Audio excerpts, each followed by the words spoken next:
Good morning to the Seringveld, and good morning to South Africa, and to Gauteng, and to our wonderful bird paradise we have here. Hope you enjoyed it. We are honored today to have Alex Kirschel with us, and his two very capable assistants, Sifiso and Matteo. They are all three from the University of Cyprus, and they are all three working on tinkerbirds. Two PhDs in coming, and Alex, who has been an economist in his young days, but then he got converted to biology, and he studied at University of Los Angeles, California, for his PhD in biology, and then afterwards he's now working. He worked for 2 years in Oxford, a postdoc there, and now he's in Cyprus. And he's been working on tinkerbirds for the last 15 years or so, which is quite a long time. So he's got a real deep insight and knowledge, and he's very willing and able to share that. He's very able to catch these little birds. I never thought they were catchable. But in any case, they can catch them, and they can ring them, and they can do the genetics. And they are really marvelous, and we know now much more about them. Matteo there was wondering what happened to the dinosaurs. And then he found out that actually the birds are the remnants of the dinosaurs. So he's a real dinosaur hunter. And Sifiso was converted to tinkerbirds when he was assistant to Alex a few years ago, and now he's a full-time PhD student in Cyprus, focusing on this. This is our very last meeting for the year for the Northeast Gauteng Conservancy. We will start again next year. The COVID epidemic has really curtailed all our activities this year, but we are ending on a very high note, and we welcome you here, and we hope you will be suitably educated, fascinated, and afterwards you can join us in for a little South African special, a braai. Thank you very much. Yes.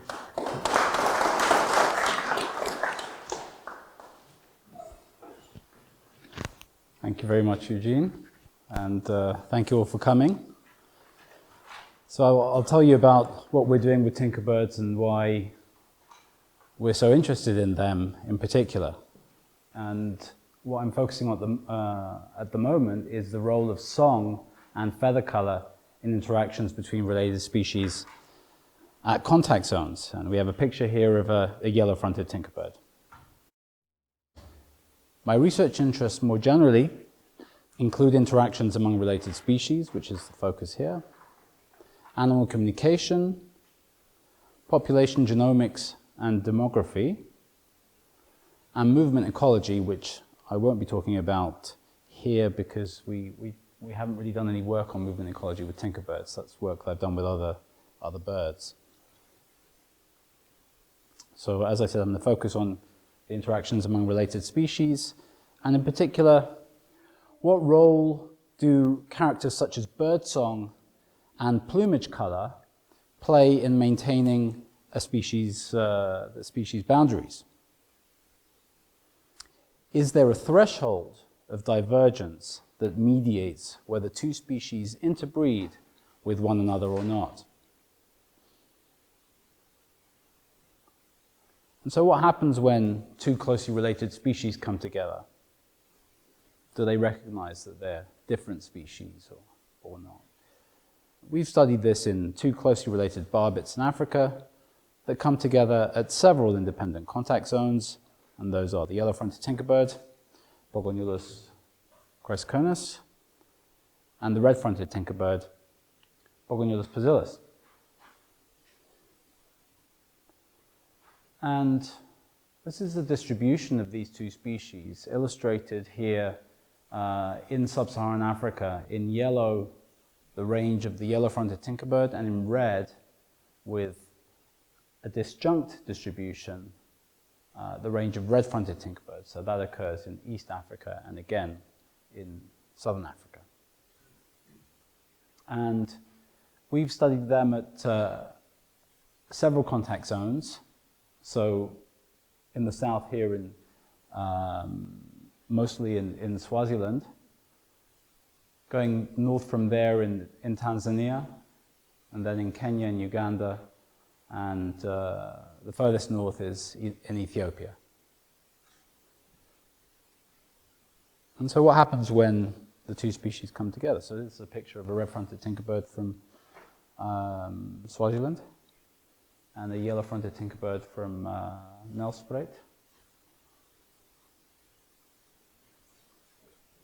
And sometimes you find individuals that look like this. This is actually from the contact zone in Swaziland, and this individual here has a very orangey looking foreground. So is that an indication that they hybridize? And so that was the first thing that we wanted to investigate in the contact zone there.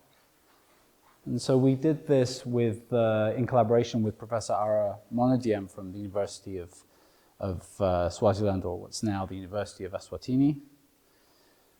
And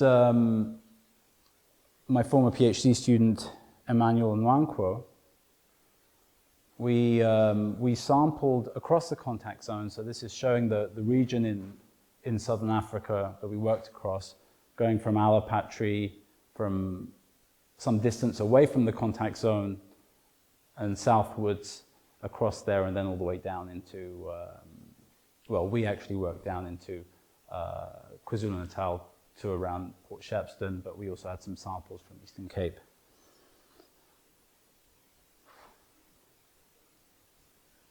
And we found substantial evidence of hybridization and mixed ancestry using some genetic markers called microsatellites. It's nuclear DNA.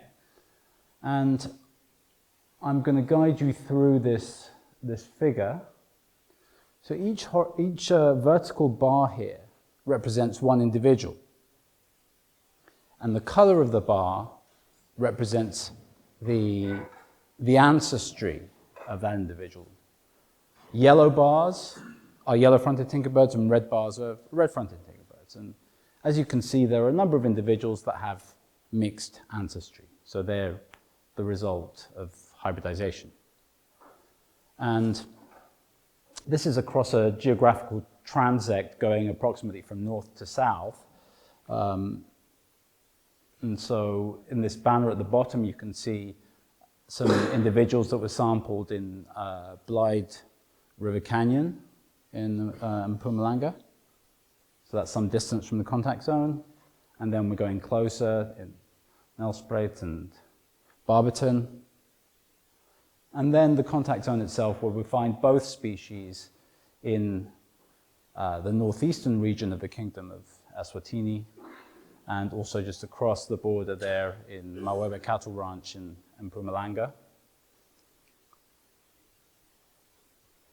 And then going further south from there, where we had thought we'd only find red-fronted tinkerbirds in the Manzini area, but it appears that yellow-fronted does actually occur there as well.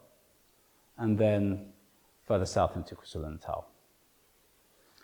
And so you can see this range of ancestry, and in this area along the green banner, the mixed individuals, you have individuals that are half and half, others that are, have higher percentages of ancestry of one species or the other. This is a phylogenetic tree that shows the phylogenetic relationships between the different subspecies. And for two species that hybridize as extensively as these two do, the expectation would be that they're only very recently diverged from each other, very closely related. But the two subspecies that are interbreeding in Southern Africa have been diverging, based on our estimates, over 4 million years.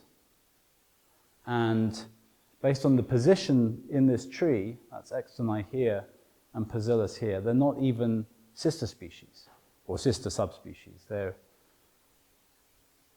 red-fronted tinkerbird in southern Africa is closer related to red-fronted in East Africa, and also to yellow-fronted in the north.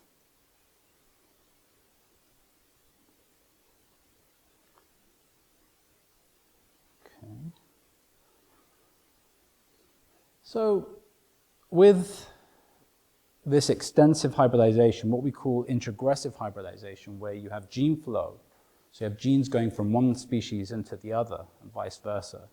This allows us to investigate genes that are associated with differences between the species, and in particular certain traits such as feather color and potentially even song. And so we wanted to investigate if we could identify the genes that explain the foreground color differences between the reds and the yellows of these tinkerbirds. So I'll tell you a little bit more about feather color. Feather color can result from structure, from structural color. So in particular in blue feathers and in some green feathers as well, those colors come from certain structures that reflect the light in a certain way. Other colors that we see come from pigments, and pigments can include melanins, which are the blacks and browns, and also some forms of red, some reddish browns, that sort of thing. Or they can come from carotenoids. Carotenoids are not synthesized by the animals themselves. They can only be obtained from the diet. But carotenoids typically result in lots of the yellows, oranges, and reds that we see in animals, like in these canaries. I'm not sure what happened with this slide. For some reason this slide's not working. I'm not sure why. This is one of yours, if you saw. That's strange.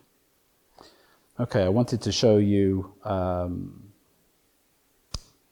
some more on carotenoids and some of the chemical compounds and some of the specific carotenoids. But let's see if we can do it further down here. So again, that one's not working either. Not sure. Well, this one's an animation, so that's okay. It's animation. I see, that's fine. Right. Good.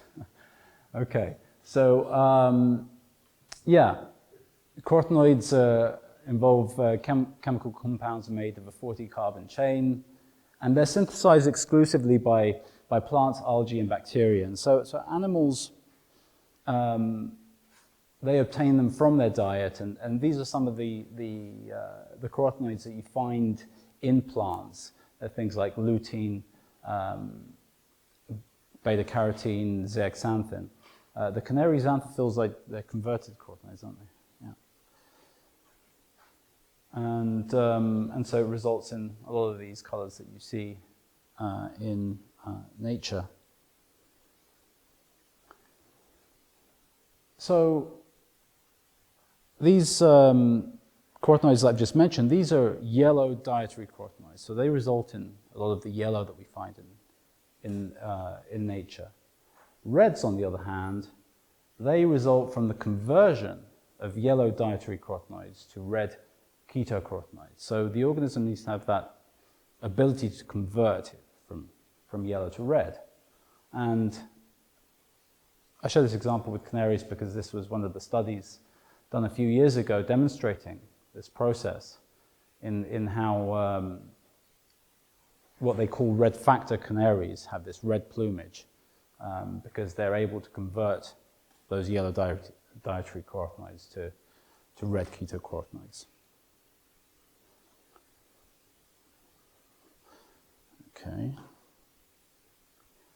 So the process of conversion of the dietary carotenoids is something like this. So here we have some of the chemical compounds of the dietary carotenoids on the left. There's lutein and zeaxanthin, beta-carotene. And this is the process where if there's no conversion, then you find these dietary yellow pigments, for instance, in feathers of birds. So you can find, if you do a high-performance liquid chromatography study on the feathers, then you will find that they contain lutein and zeaxanthin. Those carotenoids may also be converted, for instance, via dehydrogenation into yellow converted pigments, such as these canary xanthophylls. Or they could go through the hydroxylation ketylation process and result in these red converted pigments. And in this example from this recent paper, they mention astaxanthin, canthaxanthin, and a couple of others shown there. So that's the process.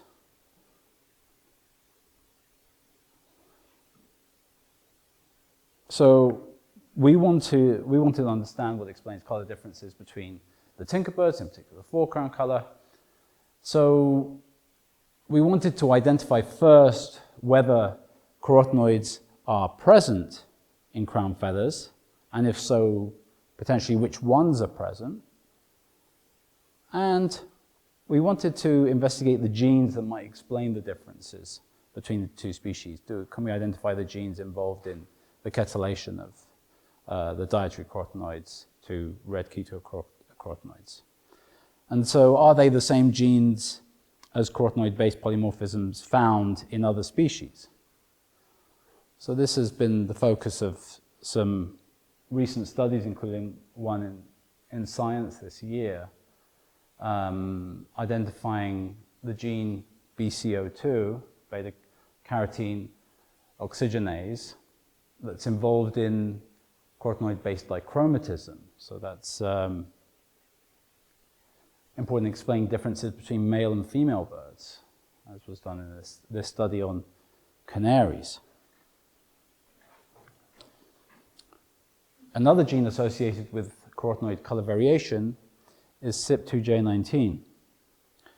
And again, like I mentioned before, it's associated with the differences between the yellow canary and the red factor canary, and also in differences between the bill color of zebra finches, which traditionally have, or typically have a red bill. There's this yellow beak form with an orangey, a yellowy orange bill, and the difference is explained again, or is associated with this gene, CYP2J19. It's also been found to relate to bill color differences in some other estrilded finch species, long-tailed finch and Gordian finch. So back to the tinkerbirds. We had examined feather color, the forecrown color, in these populations that we worked on in Southern Africa.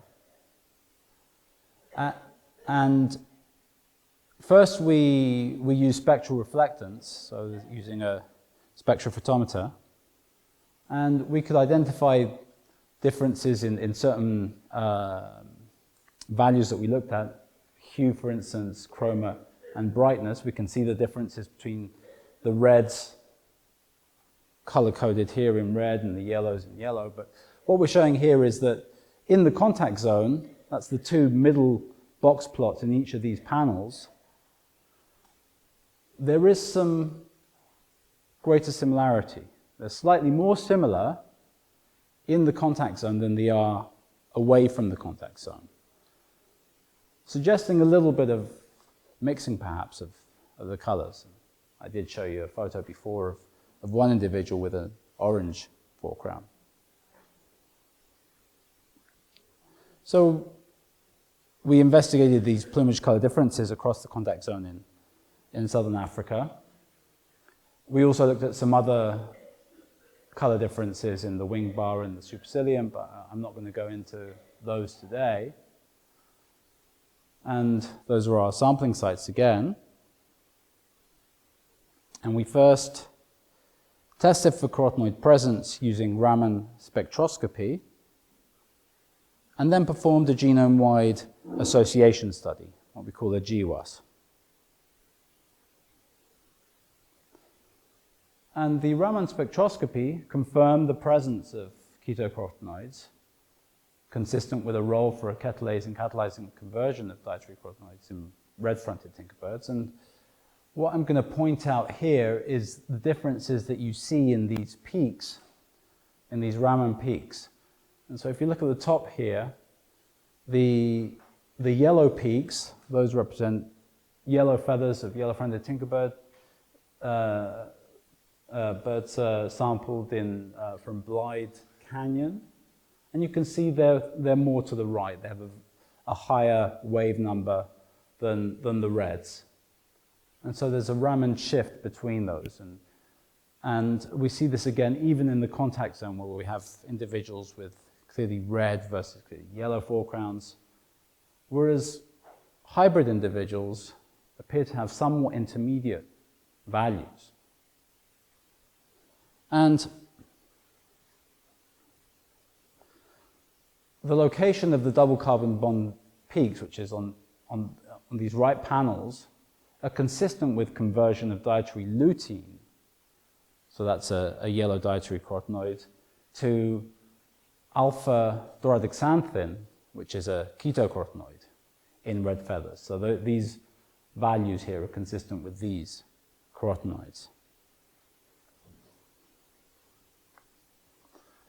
And our GWAS, our genome-wide association study, found a variant that's a polymorphism at a genetic locus linked to this gene that I mentioned before, CYP2J19.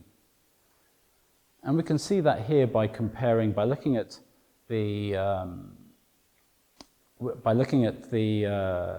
hue of individuals, with reds having lower values and the yellows higher values, and examining that against the hybrid index. So this is the ancestry going from red-fronted tinkerbirds to yellow-fronted tinkerbirds on this side, and the genotype at the locus, at this genetic point.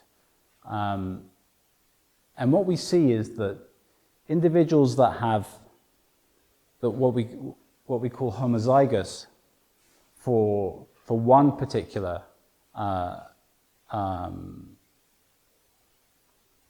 genotype, so the red-fronted genotype, that's all these color-coded in black here, these black points. Those individuals all have redder hues than all the individuals with the genotype for the yellow-fronted tinkerbird. So that's all these light grays. So we can see a clear association between red and yellow, a clear difference there associated with this one gene. The heterozygotes, those that have the allele for both red and yellow, those are shown in dark gray here. And what's interesting there in the heterozygotes is that all the heterozygotes, whatever their hybrid index, whether they're more yellow-fronted or more red-fronted, they all have redder hues, redder crowns than the yellow-fronted tinkerbirds. We've also found that backcrossing is asymmetric. What that means is that we have more genes going from one species into the other than the other way around. What appears to be happening here is that yellow-fronted females times red-fronted males, so those pairings are much more common than the other way around. We don't have at the moment much evidence that a female red-fronted will mate with a male yellow-fronted. And so when we have, in the contact zone, when we say catch what appears to be a pair in a net like these two here, and this is me with my Californian collaborator Alan Brailsford, we might expect that this is the male on the right and that's the female on the left in that situation. I think what we worked out with this once we sexed them was that they were both males. And in fact, this one on the right looks clearly like a hybrid to me. So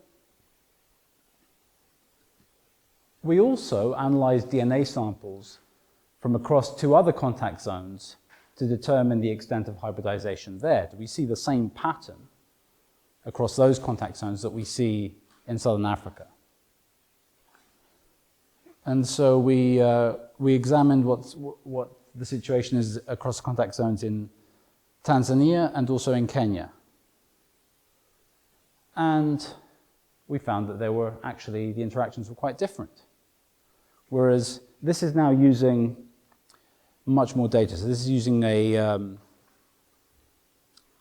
procedure known as double digest RAD sequencing.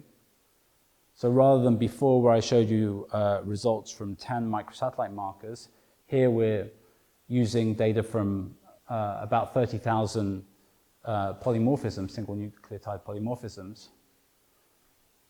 And whereas we find the pattern that we saw before in Southern Africa of much mixed ancestry, lots of evidence of hybridization.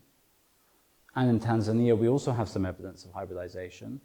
In Kenya, there's little or no evidence of hybridization in Kenya across the contact zone there. So, and we can also look at how different these genomes are between these populations using what we call a principal component analysis. So this illustrates all the information we have from those 30,000 SNPs into a 2-dimensional figure. And what we can see here is that in this 2-dimensional figure, we can see that individuals of yellow-fronted tinkerbird in Kenya, represented by the yellow circles, are very different to individuals of red-fronted tinkerbird, illustrated by the yellow triangles. And in fact, these individuals, there does not appear to be any evidence of hybridization there. The individuals in Kenya are essentially the same as yellow-fronted tinkerbirds that we've sampled from Nigeria and Ghana, so several thousand kilometers away.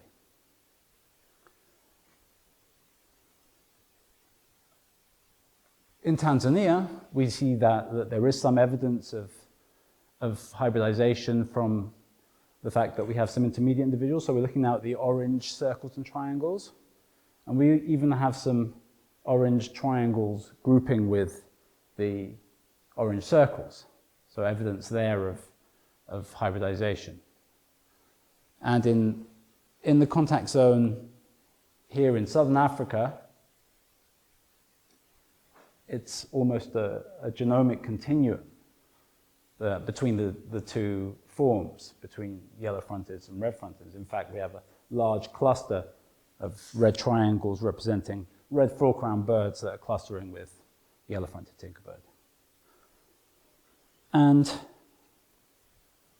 bearing in mind how close the genomes appear to be using this method, this RAD-seq method, what's surprising is, going back to the phylogeny, that we see that these Southern African forms, so this is based on, the phylogeny is based on a mitochondrial gene, which is a typical way of looking at phylogenetic relationships. And they've been diverging for longer than the 2 subspecies that occur in the contact zone in Kenya. So, how is it that they're not hybridizing in Kenya, but they are in Southern Africa? Is there better recognition of the differences between the 2 species in Kenya? Or might there be genetic incompatibilities in the hybrids? Might that be a reason why we don't find that evidence of hybridization there? Well, we also looked at how songs vary across the contact zone, across the different contact zones, first in Southern Africa, working again with Emmanuel, my former student, and Ara, and also with Kim Ortega, who joined me in the field from Germany. Okay, so we'll talk a little bit more about songs now. And what I'm showing here, these are waveforms and spectrograms of songs. On the top, the blue part of the figure, that's a waveform. That's showing the energy over time. And the bottom part is the spectrogram which showing, it's illustrating the frequency. And so we have frequency or pitch shown here in hertz. And when you look at something like this, you can potentially tell that we're talking about something that's got a very simple structure. It seems to be a pulse that's repeated at a constant frequency. And they look very similar between the two species as well. And I will play you those sounds. So this is a yellow-fronted tinkerbird recorded. Let's see how it goes. Is this on click? Let's try this. Yeah.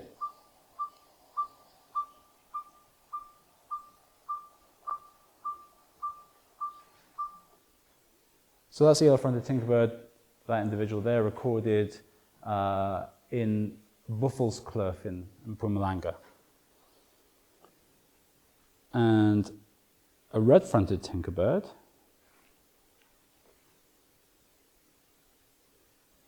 so video.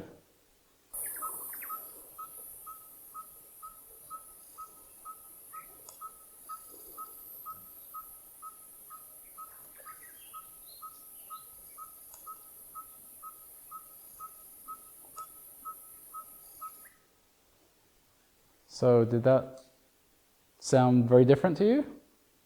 It was different. It's faster, yes. It is a little bit faster. Oh, I've done that. Okay, so we've measured these differences in the song. What we focus on in terms of the pace of the song is the pulse repetition period. So that's what we also call it the inter-onset interval. It's the distance in time between the start of one note to the start of the next note. And we measure this across our entire recordings. And we then compare these differences across the two species.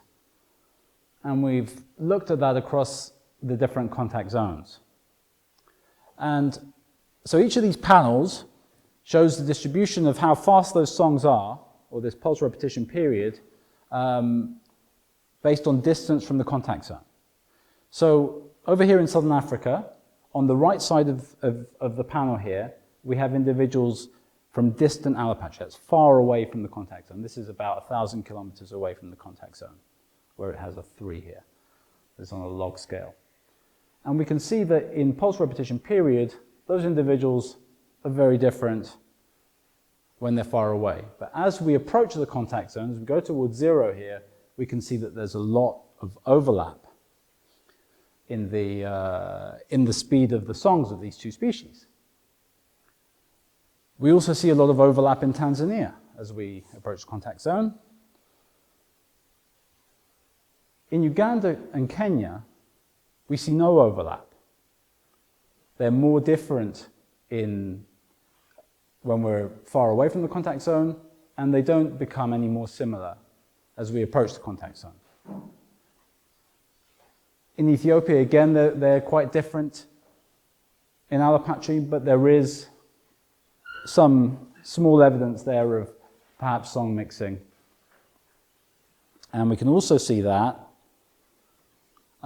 based on the distributions of the songs in each, across each contact zone. And we can see that these are the distributions, and in Kenya and Uganda, they're mostly bell-shaped.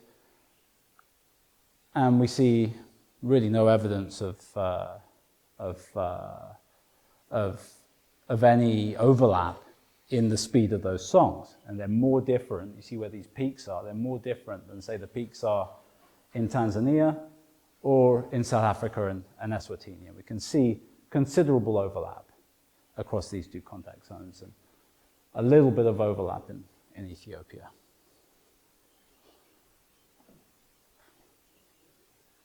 We can also illustrate song pace geographically. And so this is what we're doing here. We're showing the slower yellow-fronted tinkerbird songs in yellow and the faster red-fronted tinkerbird songs in red. And all the dots here represent recording locations, either that we've from our own field work or that we've managed to obtain from online repositories. And we can see that the slowest songs are in this yellow-fronted tinkerbird in the northern part of the distribution here, going from West Africa to the contact zone across Uganda and Kenya. And what we see there is a sharp climb in that pace. We're going from very slow yellows to very fast reds. And we also see quite a steep climb in Ethiopia. But as we come down here across this contact zone in southern Africa, which I do have. So as we go across this contact zone in Tanzania, you can see that it's a very gentle gradient between the shades of orange, if you like. So they're kind of intermediate in song pace in Tanzania, and it's much the same again across the contact zone in southern Africa here, in Eswatini, as we go from those oranges to those reds. So the question is whether one species recognizes the differences in those songs. So, it sounded faster, the red-fronted tinkerbird song. Does a yellow-fronted tinkerbird realize that that's a different species and vice versa? And so we perform playback experiments to see if the song differences are recognizable across each contact zone. And these are the results from our playbacks in southern Africa. And what we see here is that neither yellow-fronted tinkerbird nor red-fronted tinkerbird responded any differently to their own song versus the other species' song. They respond exactly the same. So to us, they don't recognize those differences.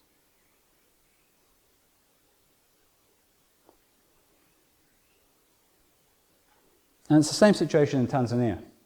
Again, no differences in their responses to their own song versus the other species' song in either species. In Kenya, however, we found that both yellow-fronted tinkerbird and red-fronted tinkerbird responded significantly more strongly to conspecific, that's to their own song, than to the other species' song. So both species recognize the difference and respond accordingly. Where that pace difference is greater, they can tell the songs apart.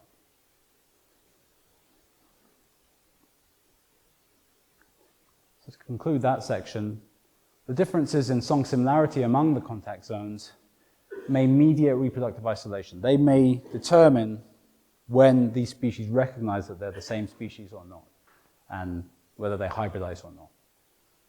And this can help provide insight into processes that generate diversity and maintain species limits.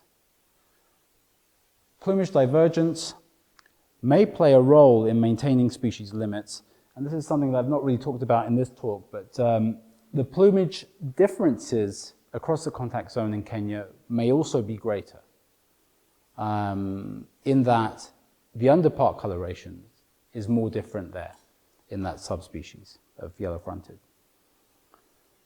While preference for red feather coloration may otherwise promote asymmetric introgressive hybridization. So this is the question of whether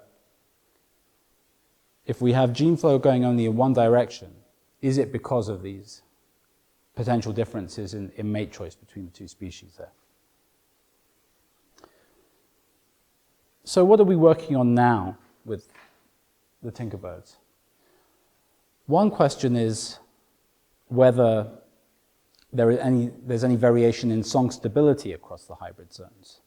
Are hybrid songs less stable because they've got that mixed ancestry? Is there some instability, or does it lack that rhythm that you hear when you hear that tinkerbird sing? And so that's one of the things that we're looking at. And if they are less stable, maybe that goes some way in helping to maintain species limits in spite of the extent of hybridization that we see there.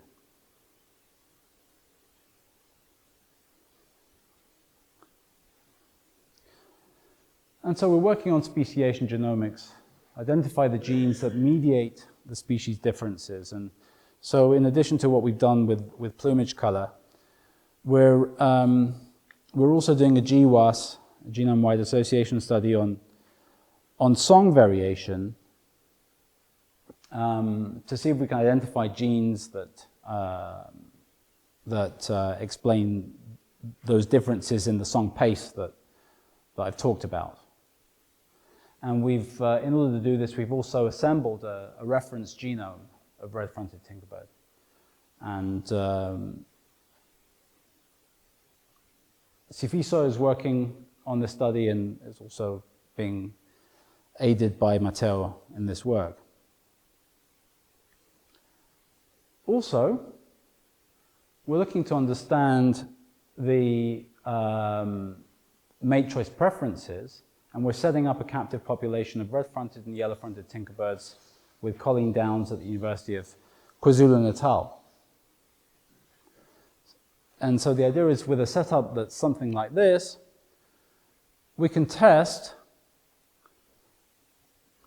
whether female red-fronted or female yellow-fronted tinkerbirds prefer a red-fronted male versus a yellow-fronted male in a choice trial.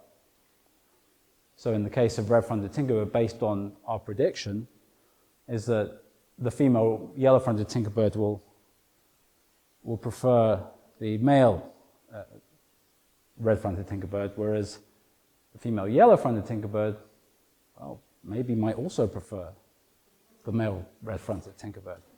Maybe they prefer the red over yellow. And we're also trying to understand what explains variation in foreground color in yellow-fronted tinkerbirds here in Gauteng.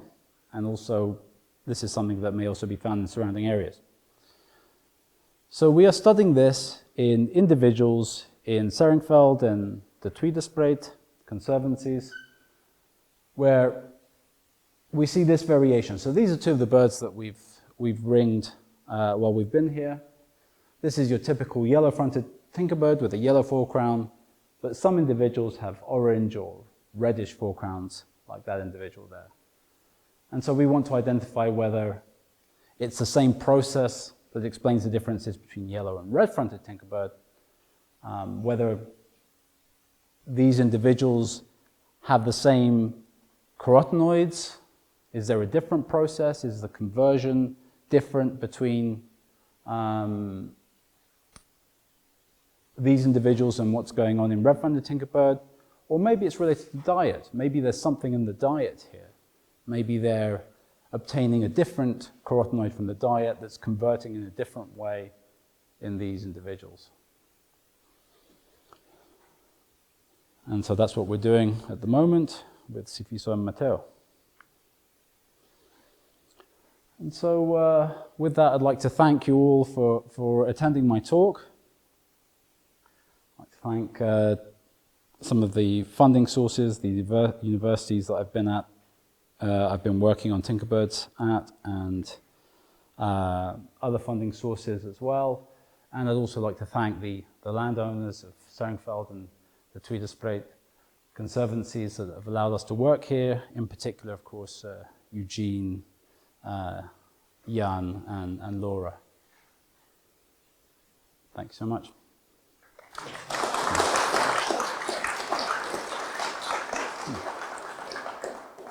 Any questions? Yes. The difference in frequency, the higher frequency of the red-fronted, does that not play a role also with a faster? So I didn't talk about frequency. There is no difference in frequency. We just saw 10% higher frequency on the charts that you showed. I didn't show any figures with frequencies, just the spectrograms, and it could be that that individual may have had a high frequency. There's variation between individuals, but we find absolutely nothing in frequency. I have a chart for it. I saw 10% higher frequency on those charts for the reds that you've shown.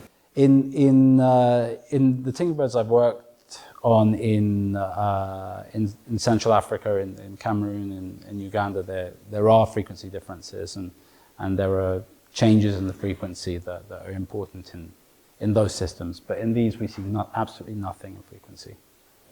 Yeah. What did they use the frequency to call for? What do they use the call for? Well, most birds use their call for two things. That's to defend their territory from rivals and to attract mates. And we expect that the songs play a role in those. My personal feeling in the tinkerbirds is that the songs play more of a role in interactions between rival males as they're defending territories. And they may also attract a female, but the female will then decide on who to pair with based on the actual appearance of the male. Do the females also call?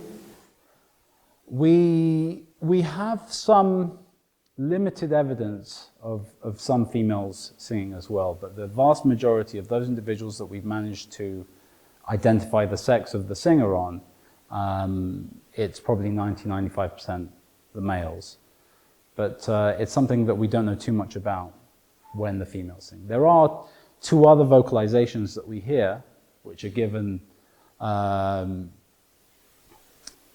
intermittently on an ad hoc basis by the birds. I mean, spontaneously they might just break into one of the other songs. And I believe the females use those vocalizations more, but this main song that I play that they sing for long, long periods, it's mostly the males that sing that song. Yes? Is there seasonal migration of these birds? We're not aware of any seasonal migration in these. I have been made aware of some limited altitudinal movements in tinkerbirds in the mountains in Tanzania. Not these species, a different species though. But yeah, we know very little about that. We find that if I think of some of the ring birds that we found year after year, they always seem to be there, whether it's I've been there in March or July or November, December. So I don't think there's evidence of any seasonal movements, but it's something that we don't know for sure. Is another question? The DNA, how do you extract, what part of the bird do you take that from? It's almost always blood. We take a blood sample from a vein under the wing. That's how we usually get the DNA. So we take the blood from there, and then we extract the DNA back in the lab. Yeah. These tinkerbirds, are they just African or do they occur elsewhere? They're just in Africa. There are barbets in the neotropics as well, and in the Asian tropics, but those are different families of barbets. They have species in Asia. They have species that are not unlike tinkerbirds in that they're quite small and they sing a monotonous song in a similar way, but they're quite different species. Yeah. Could you pinpoint the food source that cause the colour to be deposited? Not yet. That's something that we might like to do. Tinkerbirds are mostly frugivorous. They feed, in particular, they prefer mistletoe berries. But I'm not aware whether there are carotenoids present in the mistletoe berries. It's something that I've been trying to find from the literature, but I don't really see much evidence of that. They also take insects, and they may obtain the carotenoids from the insects and from invertebrates. Yeah. So that's something that needs further study.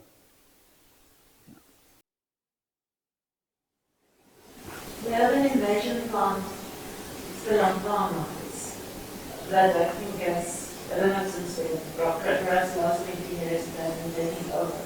It has a berry that's very delicious honeyberries and they spread it. Do you think something like that could, like the introduction of something really new in the diet of fruit that's really attractive for the birds, that is new, it wasn't here all along? Do you think that could have an effect, perhaps these yellow birds than orange, that is actually not genetic, but it's a possibility that there's something different in the diet, and perhaps it's something that was introduced. I don't know how historically this pattern, although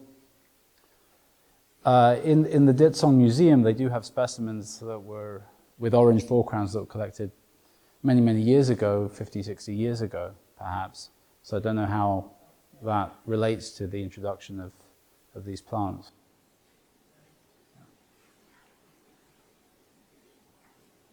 How long do you think they hatch? The eggs for the birds, how long does it take for them to hatch? We have some video. Have you looked at those videos yet, Cesar? There's a different species, yellow rump tinkerbird. We have some video of a nest where I think it might have been about 12 days that the eggs were laid, and that they then. Oh no, that was the feeding. That was from hatching to fledging was about 12 days. Yeah. No. I'm not too sure what the incubation period is for something like a tinkerbird. What they usually have, though, is about... Roberts, 14 to 21 days. Ah, well, Roberts, yeah. Roberts would know. Yeah. And I would think usually 2 to 3 eggs in the brood. Yeah. Okay. Shall we?